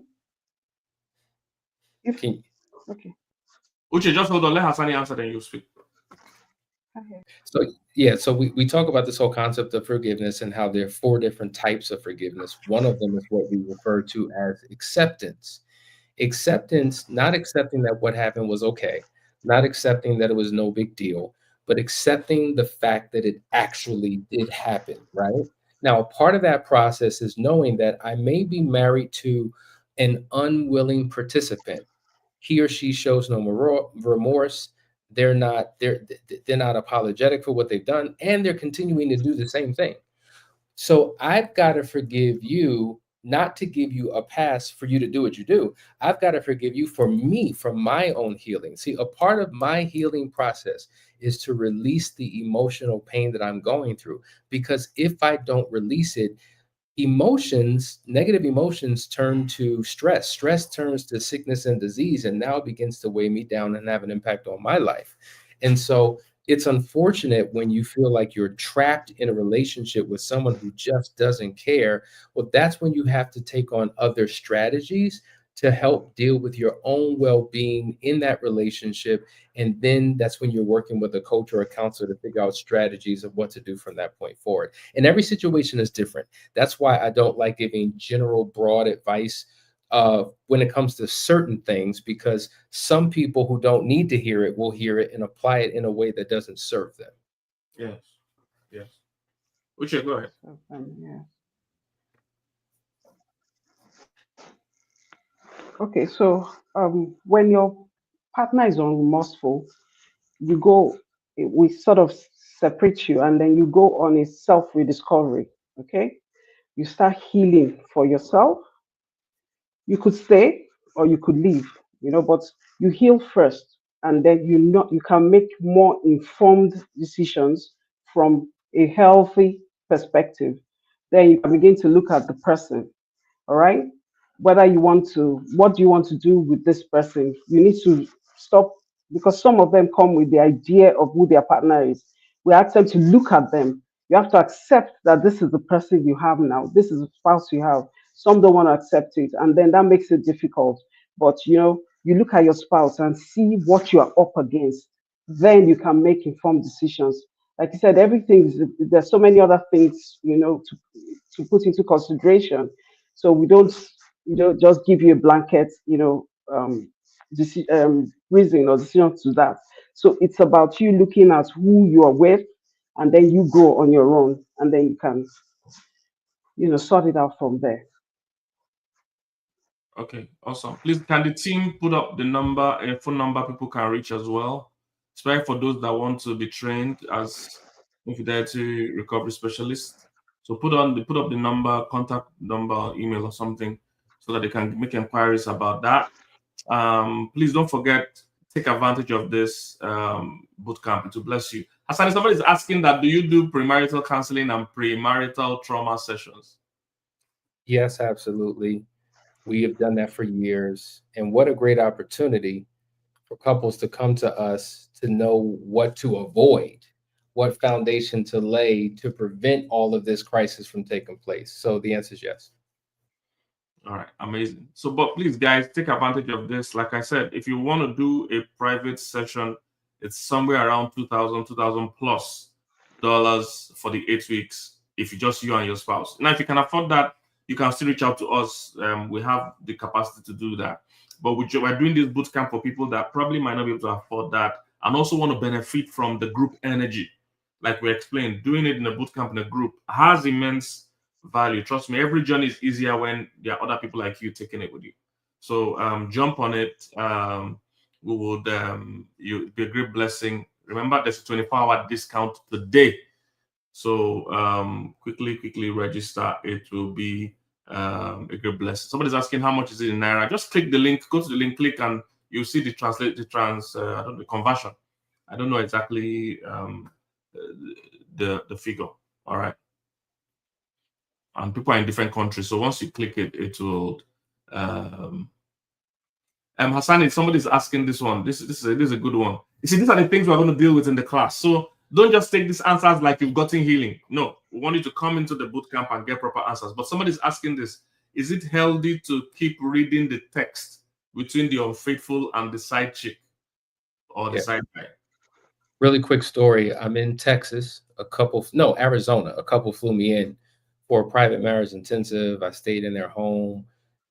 Day one, we're dealing with the full disclosure, all the details of the affair. And so in the midst of the conversation, the wife just grabs her cell phone and it's almost like she completely disconnected from our conversation. And she's scrolling through her phone. And I'm like, what are you doing? I'm reading the text. I'm like, what text? The text that were exchanged between my husband and this mistress for the last 3-4 years. And I said, you've kept all the text. I've got the text. I've got the videos. I got the pictures. I got the evidence. I got everything. And I said, great. Now that you all have it in one place, delete it right now. I said, delete. What do you mean delete it? I said, delete every single text, photo, and video. We spent about an hour going through that phone and gutting it of all of the evidence, because the reality is your subconscious mind will never forget. So why do you want to consciously keep reminding yourself about what is done? What happens is there is a logical brain and an emotional brain. And every time you pull up something from the past, you begin to conjure up that emotion that's attached to that past hurt and pain. This is how people live in perpetual hurt and pain, because they've set up shop in a past moment that has caused hurt and harm and damage to their lives. And so it's not until you free yourself from everything associated with that affair can healing truly begin. And it's a standard practice that we have all of our clients do for their own benefit and their own good. That's amazing. People are asking that, is this only for married people? No, if you are single and you're also dealing with infidelity, everybody can be dealing with infidelity or betrayal. So if you're single and dealing with infidelity, then you can also attend. It's useful for you as well. It's the healing process. Everybody needs to heal, and if you have been betrayed, especially in a love relationship. And can I add something? PK, I know I keep referencing the book, and you just said that for those who take the course, they will get this book. But in addition to getting this book, if it's okay with you, I want to add additional resources for all of those who attend that walk them through all of the techniques in a comprehensive way that act as a support system. So there's more that you're going to get when you come into this group platform by signing up today. So guys, let's make it happen. Let's go sign up. Send the link to people you know. Don't just stay in pain and in hurt. Makes no sense. Makes no sense. You deserve to be healed. You deserve to deal with these things and live a happier life. All right. So do we have any other questions? We'll soon round up today. Somebody's asking when will it start? It's going to start in August. Uche, you want to say something? Yes, we have some of our clients at the back. I don't know if we want them to join and say anything. Yeah, if they can share a quick testimonial, that would be nice. What do they? Can they come on? Yeah. That's what I'm trying to. Did you I think they're back. have you given them the link?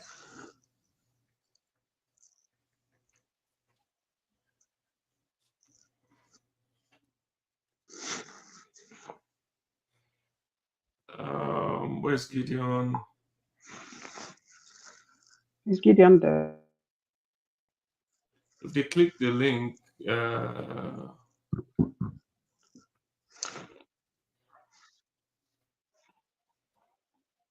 if they click the link, they should see where it said join, right?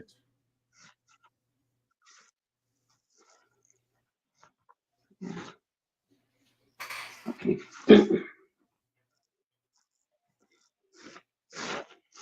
I think they're backstage. I don't know if Gideon can let them in.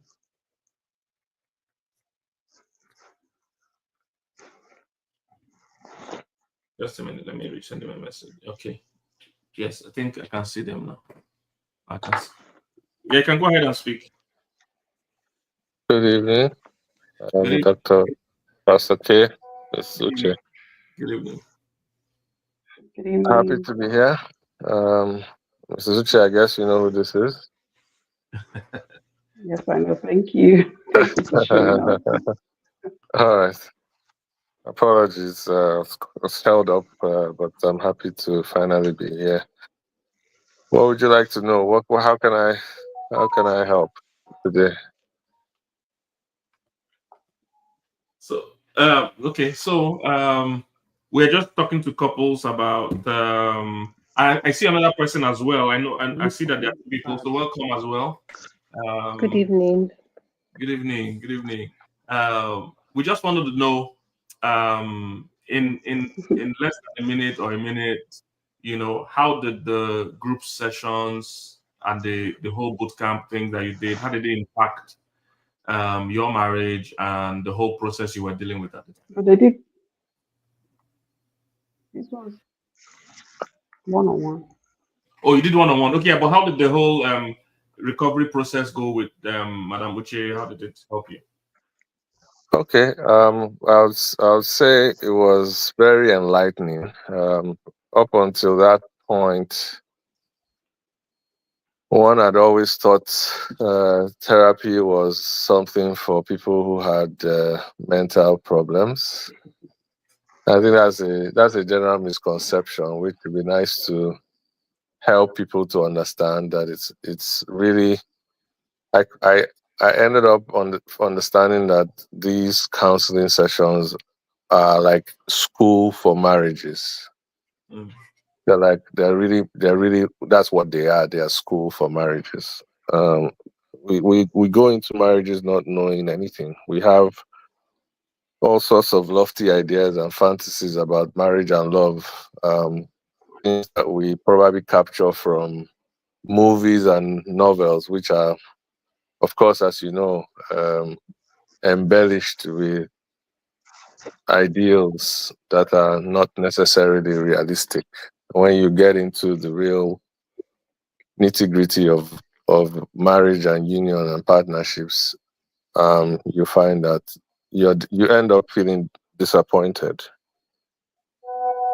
But the reality is that you you feel, if only you knew, if the same way you had gone to school to prepare for a career, if only you knew what you were getting into,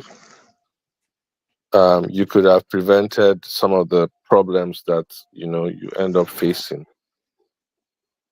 And this doesn't only apply to the relationship with your spouse. I think it also applies very, very much so to raising children. And one of the things I went away wondering is why our parents don't do enough to educate us about what they themselves are doing, what they have learned. We tend to go in blind, and we get into a lot of troubles. And we were able to learn a lot about what we could do differently and how we could do things differently to make the union more enjoyable, if I'm to use that word. I think everyone deserves this education. The question becomes, how do we make this education more universal? Because when we were getting married, we did a premarital counseling in our church, but it was like a group. It was so touch and go that I don't even imagine we got a lot from that. So there's, how do we make this more universal? That will be my question. And perhaps not a question for you to answer, but a question to put out there to the world. Everybody who is seeking to get married should get this education. The type of education that the educator knows that you have learned something, not the one that people just come, talk, and go. So they just tick the boxes and they've moved on. I'll stop there. Okay, before I wanted to also tell us, give us just maybe one thing that was very striking, that was very pivotal, that was very, impactful during your sessions, that, really, really, changed the trajectory of the whole situation you were dealing with in your marriage at the time. There's so many. I don't think I can pick one. I mean, first of all, the whole thing about love languages, apology languages are very fundamental. If they're not just fundamental to marriages, they are fundamental to everything we do in life. The counseling sessions opened my mind not just to marriages or my marriage or the institution of marriage as a whole, but to life as a whole. I got an opportunity to take a second look at myself, and that sort of created a spiraling of knowledge acquisition that has transformed the way I look at life as a whole and the world in general. So that was quite fundamental. I don't even know how much more to say that or to explain that. Thank you. Okay, Mrs. E, I'll call you that for now. Tell us a bit about your experience. Good evening. I I got to know about LDM about a year ago, and I benefited tremendously from the counseling sessions, especially as regards healing, because it was really a struggle for me. I had attended other counseling sessions, but I didn't make as much progress as I did when I signed up for the LDM private sessions. Mrs. Uche was really, really helpful in guiding me, taking it like on a step-by-step level on the healing process. I didn't even understand that when you are betrayed, you need to, how do I put it? You need to give yourself some time to heal. You need to heal well so that you can make an informed decision. And what struck me in particular is the fact that we were sort of separated to have something like a self rediscovery, and not just on dealing with the problems in the marriage, but attention was being paid to us individually, separately, to help us with our challenges. That was really, really striking, and I gained a lot throughout the session, because we find out that most times when we are hurting, we are focusing so much on our pain. We don't focus on some of the blessings around us. Begin to feel like the pain defines everything. But sometimes when you dwell so much on your pain, you are blinded to so many other important aspects of not just the marriage, but the feeling of being you feeling so down, feeling like, oh, you've failed. But there's a lot more to what you're passing through, and healing is so important. I got to realize that it is important. You are able to function better when you're healed, and you can only walk towards getting a brand new marriage with a healed mind. So it was a completely enlightening experience, very helpful. I would highly recommend anyone going through infidelity to sign up. Whether you're the betrayed or you're the unfaithful partner. You'll be amazed at how all that you will eventually get to discover. You will even discover that even though you're the betrayed, there are things you need to work on. Even you yourself, there are things you need to do differently. It's a joint effort to make a marriage work, even when there's infidelity, even when the other person has strayed. You both need to work together. You need to do some things differently. You need to rediscover yourself. You need to heal, and that was really, really, really helpful and really amazing. I have no regrets signing up, and it's something I would encourage anyone to do. Thank you. Yeah. Thank you. Thank you. Before I let you guys go, for Mrs. E, I know women generally don't mind therapy and counseling, but before I let you go, I want to let the gentleman also speak to the guys that are watching. Maybe for some reason they have stepped out of their marriage and had an affair, and they're thinking, why do I need to come for counseling? Why do I need to go for therapy? Is it something for me? Will I be shamed there? I want you to just take 1 minute to just encourage them why they should go for it before I let you guys go.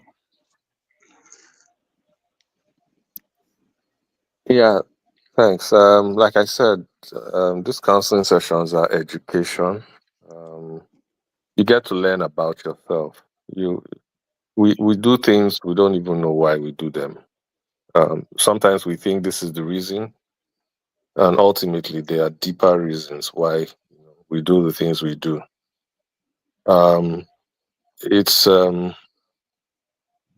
It's no value living an entire life not fully being mindful of why you do the things you do.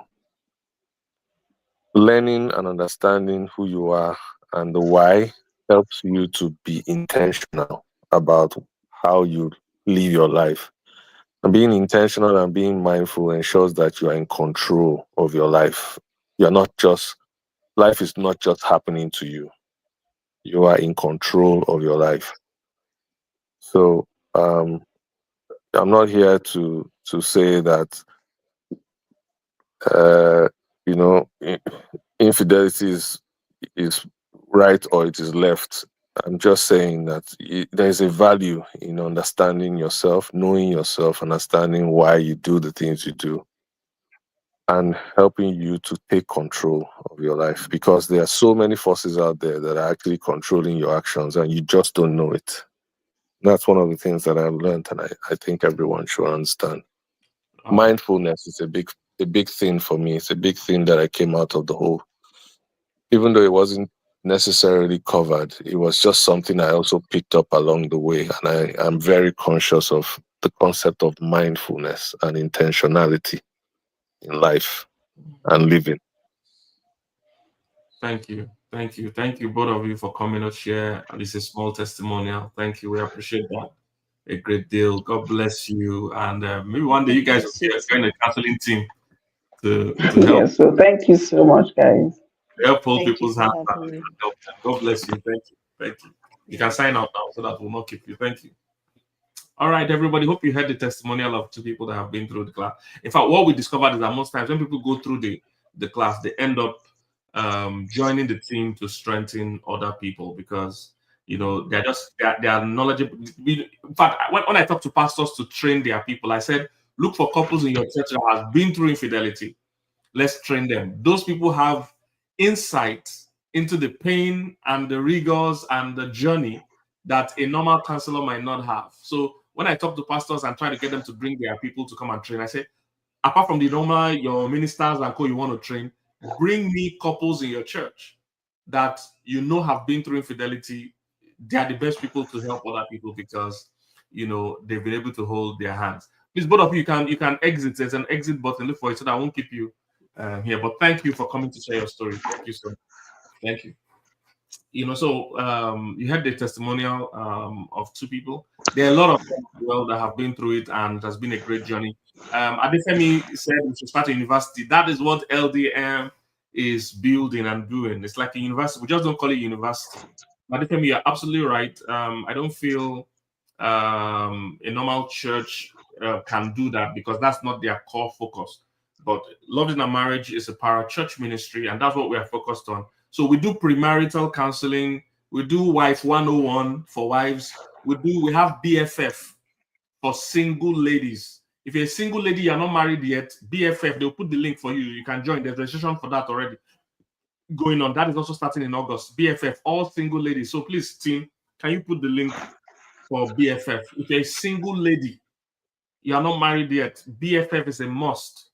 All right. If you're a married woman, there's Wife 101. That's a must. All right.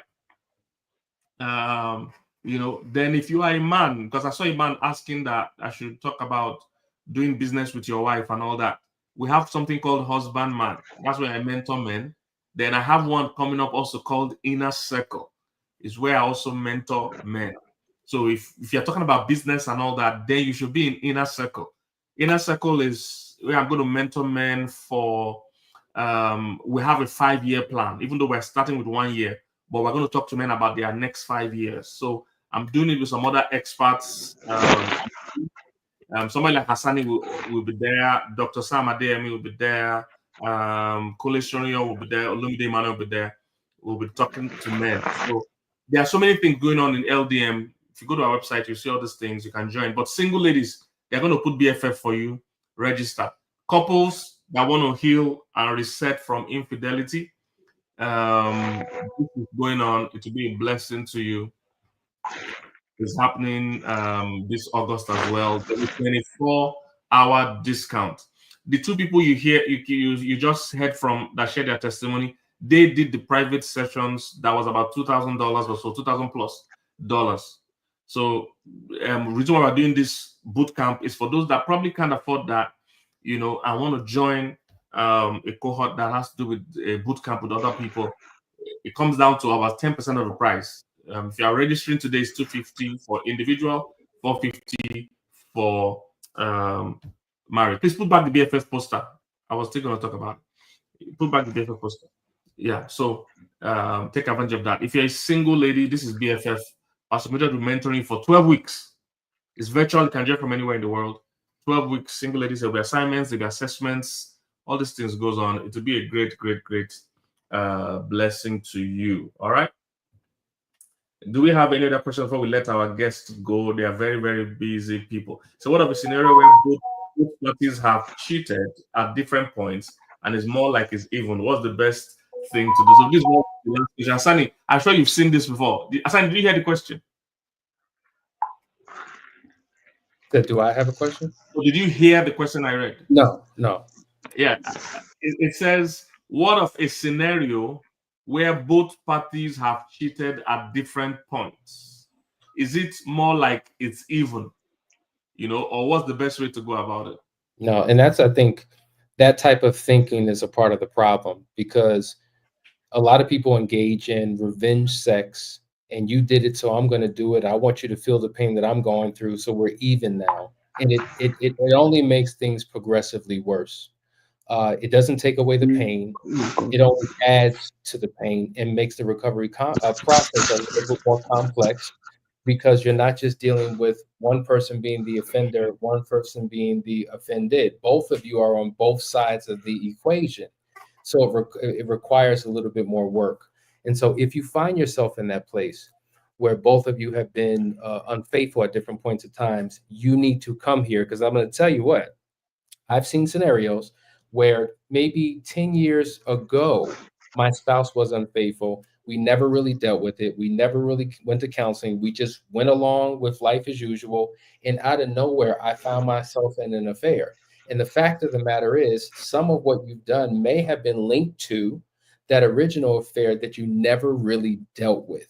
So it allows both parties space to be able to deal with their trauma in this group context. So if that is you, that is more of a reason why you need to sign up today. Okay, last question, and both of you can chip into this, but last question before we sign up. But please, everybody, go register or send the links to people that you know would need it. Last question: what should be your first reaction when you discover your partner is cheating with more than one person? Confront them or just seek counsel? Both. I mean, I think you have to confront for sure. What I typically say is make sure you have proof and evidence of what has happened, and there's no way that your spouse can deny it. A lot of times people have a hunch, they have a feeling, they're looking at things that just don't add up, and they come too prematurely accusing their spouse of something, and all their spouse does is deny it. And so this is why we say play detective, but act naive till you get what you need to get to present a case that is irrefutable, indisputable. You can't argue it. This is what happened. Now let's go ahead and get this help. Which, do you want to say something about that? So let me add. Yes, I'll say get sex off the table, protect yourself so that you don't contact anything crazy, any diseases, because that's another thing. And then, yes, be sure. So be very sure that this is not a hunch, like Hassani said, and make sure that you have enough evidence. And yes, confront them when you're sure, and when and then just check into counsel so that you're okay. Because I'm sure if you find out that more than one partner, your emotions will be all over the place. So you do both, and then please protect yourself. No sex because of all the kind of diseases we're seeing out there. Mm. That's what I want to add. We've seen HIV transmitted in families. So thank you, Hassani. Thank you, Uche. We look forward to starting the classes in August. Thank you for all you do. I don't even know how you guys cope with dealing with these situations every day. I do it sometimes, but I have to give respect to you guys that do it more. I like premarital because we are painting a beautiful picture of a future. But when you're dealing with infidelity, you're dealing with hard stuff, day in, day out. You guys need a big vacation. You need a big salary that you just go rest sometimes and refresh, yourselves from all the intensity you face week in, week out. So thank you guys for what you do. Thank you so much. Thank you So much. Okay. Thank yeah you so much. Thank you. So for those watching, thank you for joining. We'll probably have one more session like this before the course starts, but pending that, please go sign up. The discount is 24 hours. That means it ends exactly this time tomorrow. So if you are the kind of person that wants to take an advantage of it, all right. But if you don't need to do that, just register. The boot camp will start in August 25th, I think, or something. But your contacts, once you register, assessments and co will start. Will start helping you. I know some couples are in the heat of the situation, and they need that help urgently. So we'll see what we can do about that. But please help me tell your friends, tell people you know. There must have people that have confided in you or told you, oh, we're dealing with this in our family. Let them get help. They shouldn't just sit down and hope it to go away. The pain of infidelity doesn't just go away. All right. There's treatment. You had the people that came on. There's what's called apology language. There are different things. There's love language and all that, So there's so much. we can work with. And if your partner is not yet ready to register for this, you can come alone and get healing for yourself, and then you'll be strong enough to also start making an impact in the marriage. All right. If you are in a relationship or dating or courtship, we have what is called intentional. It's presently ongoing. You can still join. It's our premarital class. So in case you are in a relationship, you are dating or in courtship, you can join the premarital class. It is ongoing. Just send us a message, or they'll put the link as well. You can register for that. I heard people ask that. Look at it. So you can join. You can still join. It's holding this weekend. It's continuing this weekend, so you can still join. That's the link and the contact number to register. If you're in a relationship or courting or dating, and you want to make sure people are doing it right. You heard the guest that came on share how that he didn't know these things are important. Yes, Roots. The program is going on, so find a way to do that. Say your partner is French, who can find a way to translate what we're saying. Well, reach out to the team ASAP, get registered, and let's get it kicking. All right. If you are a single lady, there's BFF for single ladies. Please join. If you're a single lady, there's BFF for single ladies. All single ladies should join, because prepare for what you are going to call marriage. Pastor M will mentor you for 12 weeks. If you are a human being, then we have Build Your Own Brand, an event we're also having for people that want to develop their online presence, build a brand for themselves, for their,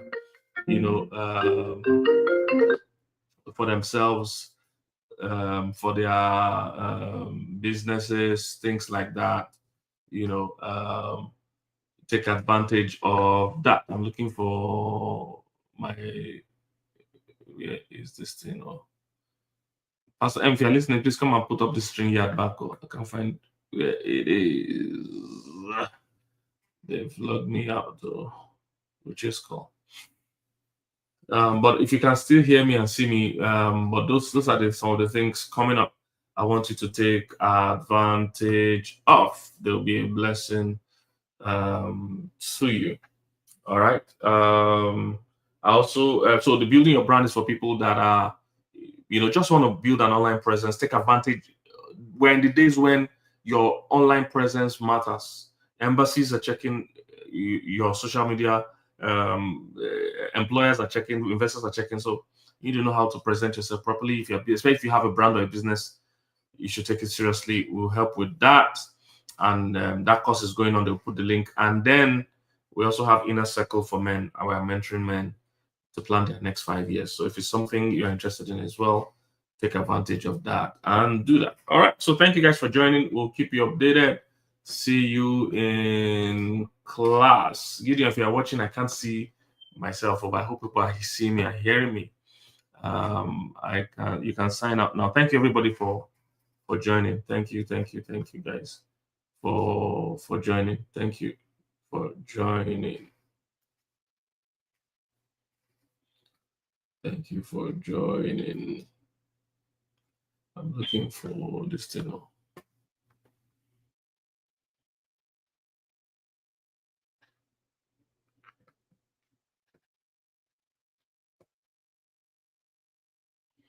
right. So thank you. I still can't see myself, but I believe you guys can see me. So thank you. So we'll keep in touch. We'll keep in touch. We'll keep in touch. Thank you. I'm looking for this thing.